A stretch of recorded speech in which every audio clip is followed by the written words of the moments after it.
Are you a burnout SLP? What to do when you feel burnt out? Are you feeling burnout in this field? Are you feeling like you're just totally drained and going through the motions, but you don't want to throw in the towel on this profession quite yet? Good, because I don't want you to either. Believe me, I've been there a few times.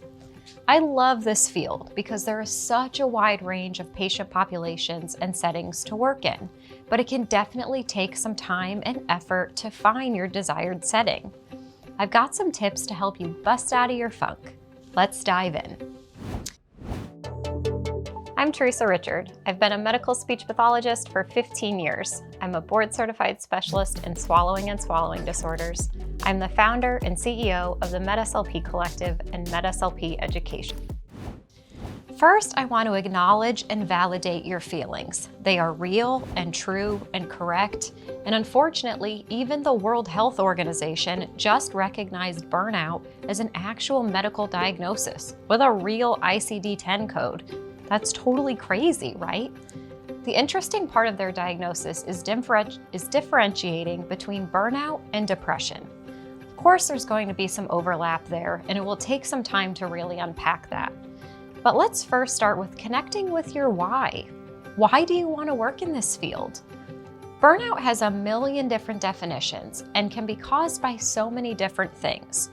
What never fails is knowing why you want to be working where you are and with the population that you desire to work with. I have a coach that always talks about knowing your burn. It's your fire or your passion or your why. For me, it's easily my son. Everything I do is inspired by him and for him.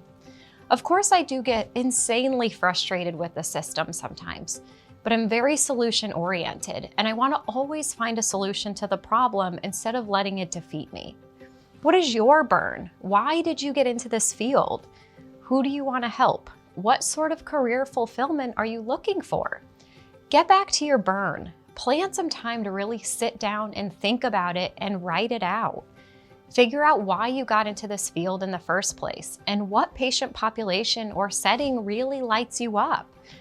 Not every day is going to be rainbows and butterflies, but it's a heck of a lot easier when you have a deep, deep, deep burning passion for helping a specific population. Now, after reorienting yourself to your burn, there might be some feelings that come up that maybe you're not in the right setting or facility that you wish to be in. Maybe you took this job because it was close to home or paid well, or you thought it was what you wanted. Here's a news flash. It's okay to move on if a position no longer serves you. I remember working at the same skilled nursing facility for 6 years. It was a wonderful facility. I loved everything about it. But some things had changed, and I realized I just wanted a new challenge. I really, truly struggled with it because it was actually a beautiful place with wonderful staff and colleagues, but I just wanted something new. It was difficult to convince myself that it was okay to move on to the next progression of my life. But boy, did I struggle with that. And I feel like I struggled with it far too long. And the people I worked with noticed. And really, unfortunately, ultimately, the patients noticed as well. There's so many reasons for realizing that a facility or patient population you once worked with and you once were passionate about is no longer desirable to you. It can be your own passions, or your own personal life has changed, or the core values or administration of the facility you're at has changed. We tie so much of our identity to our place of work that it can really seriously make us physically ill thinking about a change. But I promise if you trace it back to your burn, it really totally is worth it. I will also add that there's nothing worse than knowing as a patient, or in the case of working with my son's therapist, there's nothing worse than recognizing that that person really does not want to be there. There's been a few instances where I just knew that my son's therapist was not really passionate about their work. It wasn't the type of job they wanted to be in. Lo and behold, I was right, and they ended up making a move. So here's your permission slip. You are not a tree, you can move. I'll be posting other videos just like this one that you won't want to miss. So make sure to hit that like or subscribe button, leave a comment, or turn on the notification bell. If you're having feelings of burnout or you've been there, please share them in the comments below. I know others would love to hear about them as well. The grass can be greener on the other side, But sometimes you just have to plant your own grass. So many times we convince ourselves that we are in the best possible situation, that it can't possibly be better anywhere else, and we should just be happy we have a job. But no. As a mother and an SLP, it's blatantly obvious when someone is just there, they just show up to do their job. The tough part is, and I totally get it, if you've been job hunting for a while and not finding the exact facility or population that you aspire to work with, you might have to do some work and create that position. I have many colleagues that either created private practices or started entirely new departments at their facilities targeted at a specific population that they desire to work in.